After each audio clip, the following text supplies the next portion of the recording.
तो बेटा आज का हमारा जो टॉपिक है वो है SN2 मैकेनिज्म। ठीक है, लास्ट क्लास में हमने SN1 मैकेनिज्म पूरा किया था, आज SN2 करेंगे। SN2 ज़्यादा इंपॉर्टेंट है, समझना पड़ता है कि कौन सा रिएक्शन SN2 दे रहा है। तो बेटा SN2 का फुल फॉर्म क्या हो गया? Bimolecular nucleophilic substitution. ठीक है बेटा, SN2 मैकेनिज्म में जो रेट ऑफ रिएक्शन होगा वो दो चीज़ों पर डिपेंड करेगा। एक तो आपका सबस्ट्रेट पे डिपेंड करेगा और दूसरा डिपेंड करेगा आपका रिएजेंट। ठीक है, इसका भी ऑर्डर ऑफ रिएक्शन वन मतलब ऑर्डर ऑफ रिएक्शन 2 हो जाएगा। ऑर्डर ऑफ रिएक्शन 2 हो जाएगा और SN1 के केस में ऑर्डर ऑफ रिएक्शन 1 हो जाता है, सिर्फ सबस्ट्रेट पे डिपेंड करता है। ठीक है, पहला चीज। दूसरा बेटा सबसे इंपॉर्टेंट पॉइंट है कि इन SN2 इंटरमीडिएट स्टेप नहीं बनेगा। Intermediate steps not form. ठीक है, और SN1 में इंटरमीडिएट बना था, तो इसका मतलब बेटा जब इंटरमीडिएट स्टेप नहीं बन रहा तो मन ही मन में सोचो, कार्बोकेटायन नहीं बनेगा, कार्बो एनायन नहीं बनेगा, फ्री रेडिकल नहीं बनेगा, ये सब कुछ नहीं बनने वाला, क्योंकि यही तीन चीज होता है जो इंटरमीडिएट में आता है। एक कार्बीन। तो इसमें क्या बनेगा? इसमें बनेगा बेटा transition state. Very very important, transition state. ठीक, तो ट्रांजिशन स्टेट क्या होता है बेटा? ट्रांजिशन स्टेट वो होता है जहां formation of bond and breaking of bond, formation of bond and breaking both simultaneously takes place. जब दोनों साथ में होगा ना, उसको हम बोलेंगे ट्रांजिशन स्टेट। ठीक है, फॉर्मेशन ऑफ बॉन्ड और ब्रेकिंग ऑफ बॉन्ड दोनों साथ में होना चाहिए। पूरा रिएक्शन वन स्टेप में होगा। हमारा SN1 दो स्टेप में था, ये पूरा। अब बेटा SN2 मैकेनिज्म की जनरल रिएक्शंस की बात करेंगे। ठीक है, जनरल रिएक्शंस के समझते हैं पहले अच्छे से। ठीक है, देखो बेटा ये कार्बन है। ठीक है, इसमें मैंने एक आयोडीन ग्रुप लगा दिया। This is any R1, this is R2, this is hydrogen. या आयोडीन के साथ अच्छा है, मैं अगर जनरल रिएक्शन की बात कर रहा हूँ तो X लगा दिया। इसमें बेटा कोई एक रिएजेंट आया, कोई एक न्यूक्लियोफाइल आया। ठीक है, और न्यूक्लियोफाइल जैसे ही आकर के बेटा देख, समझना अच्छे से, रिएक्शंस हो रहा है। न्यूक्लियोफाइल जो भी अटैक करेगा बेटा, वो पीछे से अटैक करेगा। ठीक है, इट विल, अच्छे से समझिएगा, attack from back side,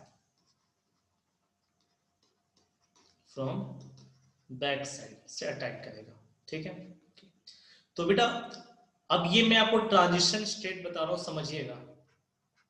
this is R1, this is R2, this is hydrogen. Listen carefully बेटा, this is the nucleophile coming towards the carbon or attacking towards the carbon. There is a formation of bond, and this is the living group. No, not living group, this is the X which are going to detach from carbon. The breaking of bond and the formation of bond दोनों simultaneously हो रहा है, इसी को बोलते हैं transition state. ठीक, transition state के बारे में एक दो पॉइंट आपको क्या बता देता हूं। देखो, ट्रांजिशन स्टेट बेटा बॉन्डिंग स्कीम, बॉन्डिंग रूल को फॉलो नहीं करेगा, नॉट फॉलो। क्यों? अभी आप देखोगे तो कार्बन पे कितने बॉन्ड है बेटा? ले देके 5 बॉन्ड दिख रहा है, जबकि कार्बन 5 बॉन्ड नहीं बनाता है। तो ये कार्बन का, तो ये बॉन्डिंग स्कीम को फॉलो नहीं किया। ये भी अनस्टेबल है, बट इसकी unstability is more than intermediate. ये सब बेटा अंदर से क्वेश्चन पूछेगा तब पूछेगा। ठीक है, इंटरमीडिएट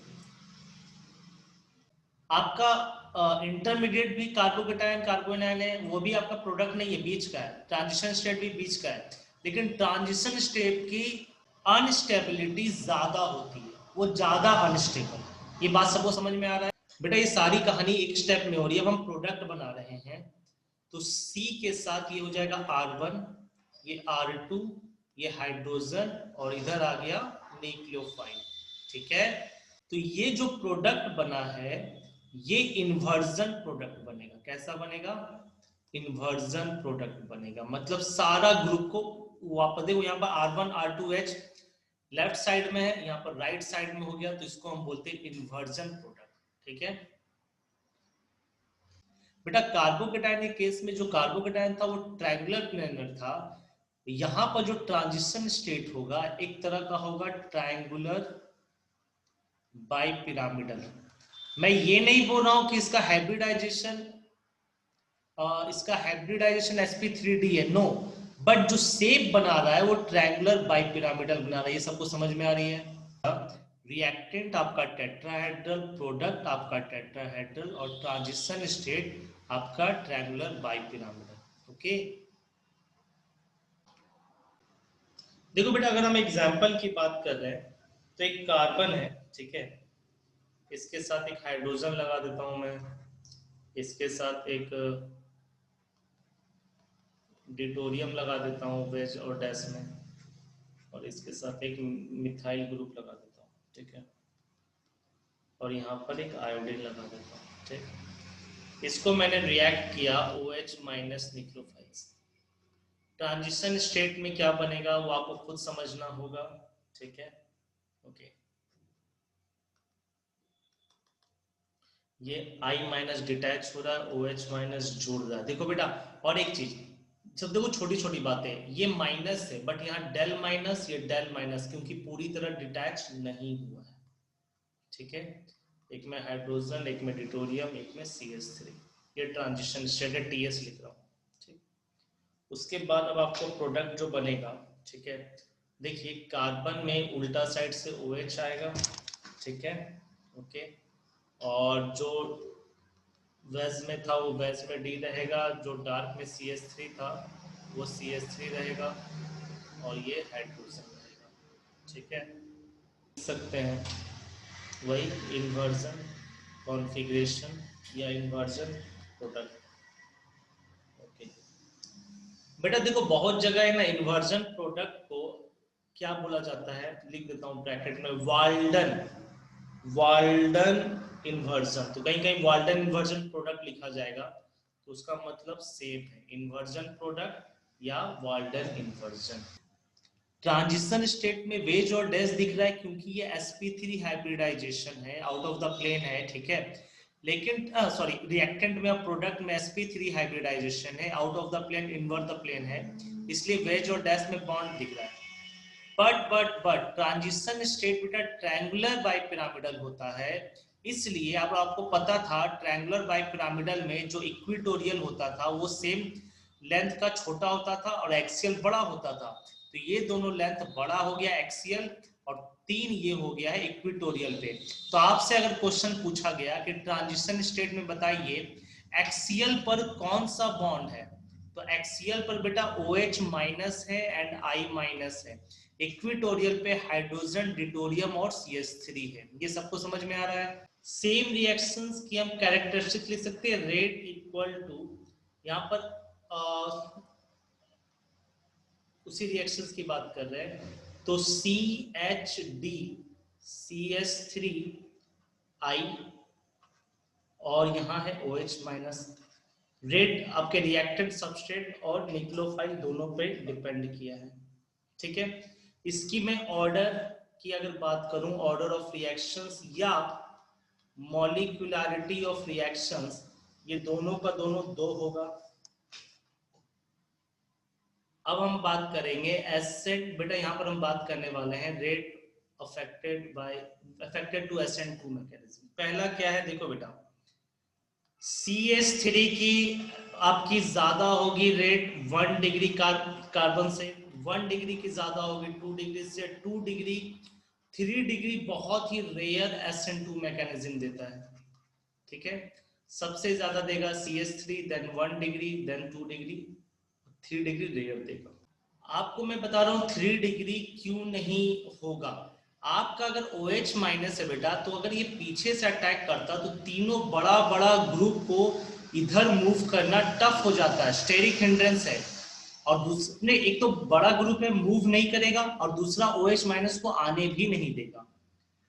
इसमें क्या है, OH माइनस इजिली आ जाएगा, कोई रिपल्सन नहीं होगा बैक साइड से, और ये ग्रुप इजिली इधर से इधर मूव कर जाएगा, इन्वर्जन प्रोडक्ट इजिली देगा।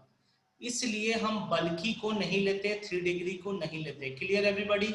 एक फैक्टर बेटा आपको समझ में आ गया कि कौन सा नेचर का कार्बन होगा। दूसरा फैक्टर क्या है जो SN2 को फेवर करेगा नहीं करेगा?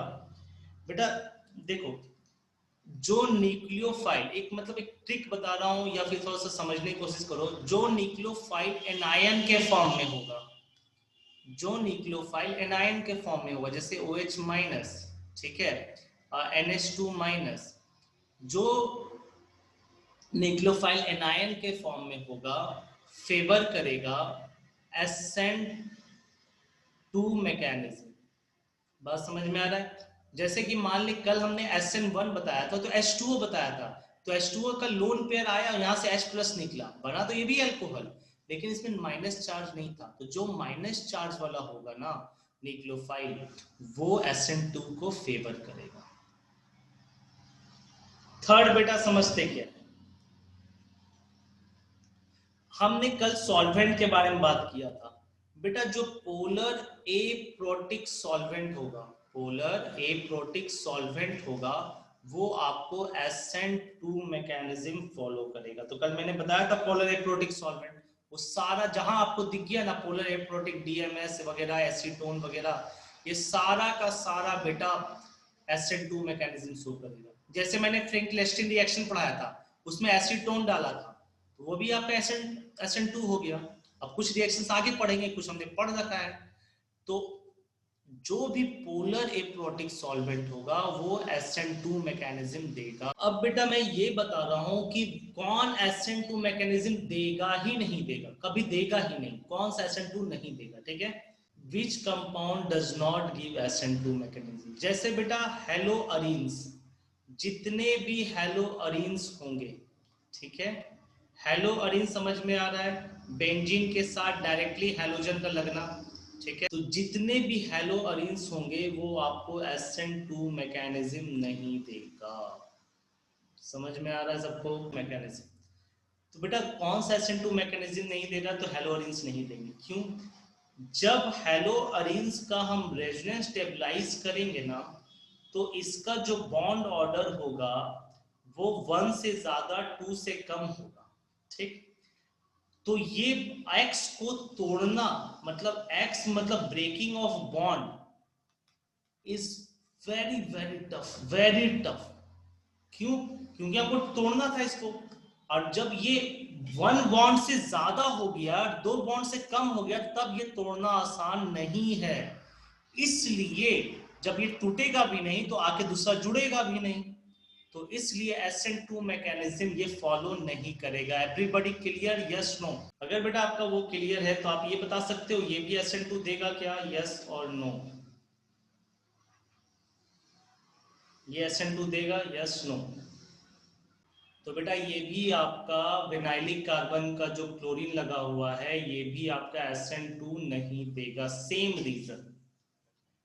दो तो समझ में आ गया, और कौन सा SN2 नहीं देगा? एक तो स्टेरिक हिंड्रेंस का कंसेप्ट समझ में आ गया, 3 डिग्री जो होगा, R1 R2 R3 और I, ये भी SN2 नहीं देगा, ये भी मैंने बता रखा है, ठीक है, ओके। और कौन नहीं देगा बेटा? अगर RF बॉन्ड कहीं बना हुआ है, कहीं पर ऐसा बना हुआ है, भले CH3 के साथ ही क्यों ना जुड़ा हो, तो ये भी आपका SN2 नहीं देगा। क्यों नहीं देगा? क्योंकि फिर वही ब्रेकिंग ऑफ बॉन्ड पॉसिबल नहीं होगा due to very strong bond, breaking of bond not possible due to very strong bond between carbon and fluorine। Very strong bond between carbon and fluorine, बहुत ज़्यादा स्ट्रॉन्ग है, तो कोई भी group इसको leave नहीं करा सकता, इसको हटा नहीं सकता, डिटैच नहीं कर सकता। तो ये भी आपका SN2 मैकेनिज्म नहीं देगा। बेटा मैंने एक क्वेश्चन दिया, form the product, substrate common है, 4 रिएजेंट हैं, और इससे प्रोडक्ट बनाना, स्टेबल प्रोडक्ट बनाना। सबसे पहले आपको ये चेक करना था ये SN2 देगा, तो हाँ SN2 देगा। ठीक, अब न्यूक्लियोफाइल क्या है, CH3O माइनस, माइनस चार्ज वाला न्यूक्लियोफाइल SN2 देगा, यहाँ से भी पता चल गया। ठीक, तो आपका ये CH3 के साथ पीछे से आएगा OCH3 और Br माइनस को अलग कर देगा, तो ये क्या हो गया, मिथॉक्सी मीथेन। बस, एवरीबॉडी क्लियर, मिथॉक्सी मीथेन। पहले इसको करेक्ट कर लो आप लोग, उसके बाद फिर हम आगे बढ़ेंगे। और यहाँ तक क्लियर है तो हाँ बोलना, फिर मैं नेक्स्ट में बढ़ूंगा। देखो बेटा सेकंड में भी उसी तरह है, फिनाइल के साथ S माइनस, ठीक है, Br ब्रोमीन हटेगा और ये जुड़ जाएगा फिनाइल के साथ S माइनस CH3, तो S माइनस तो यहाँ से हट जाएगा, तो अब S जुड़ जाएगा CH3। ठीक है, ओके, यहाँ तक क्लियर है सबको।